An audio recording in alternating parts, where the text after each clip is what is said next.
राज्य सरकारना लाखों कर्मचारीओने पेन्शनरो माटे खुशखबर सामे आवी। राज्य सरकार द्वारा मोंघवारी भत्तामां 2% વધારો કરવામાં આવ્યો।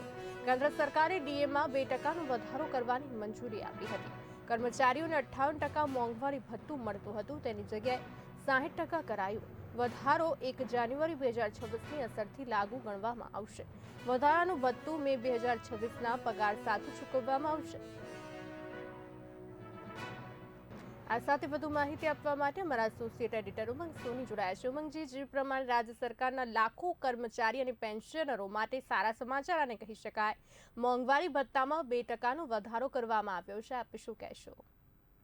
તમને જણાવી દઉં કે અમને થોડા સમય અગાઉ કેન્દ્ર સરકારે મોંઘવારી ભથ્થામાં વધારો કર્યો હતો। તેથી અટકળો લાગી રહી હતી કે ગુજરાત સરકાર બી આનો લાભ રાજ્ય સરકારના કર્મચારીઓને આપશે। હવે તમને બધાને ખ્યાલ હશે કે દિવસે દિવસે મોંઘવારી વધતી જાય છે। સ્વાભાવિક છે કે કર્મચારીઓનો બી પગાર ફિક્સ હોય છે, જેના કારણે બીજી એમની કોઈ ઇન્કમ હોતી નથી।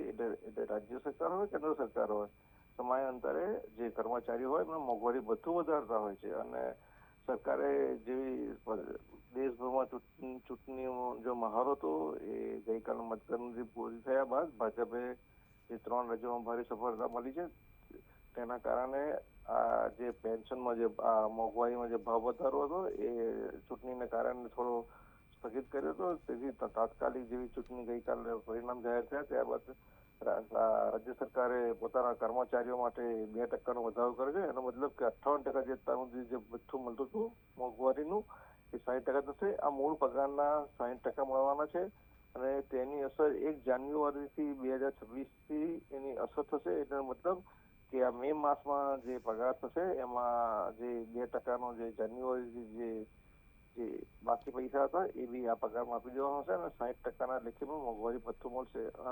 આના કારણે જે ખાસ કરીને વર્ગ 3 અને 4ના કર્મચારીઓ હોય છે તેમની આવક પગારની અને આવક મર્યાદા એકદમ ઓછી છે, તેમને સીધો આર્થિક ફાયદો થાય તેવી શક્યતાઓ જોઈ રહ્યો છું।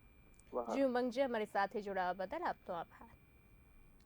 તો રાજ્ય સરકારના લાખો કર્મચારી અને પેન્શનરો માટે સારા સમાચાર સામે આવ્યા છે। મોંઘવારી ભથ્થામાં 2%નો વધારો કર્યો છે। કેન્દ્ર સરકારે ડીએમાં 2%નો વધારો કરવાની મંજૂરી આપી હતી, તો કર્મચારીઓને 58% મોંઘવારી ભથ્થું મળતું હતું, તેની જગ્યાએ હવે 60% કરાયું છે।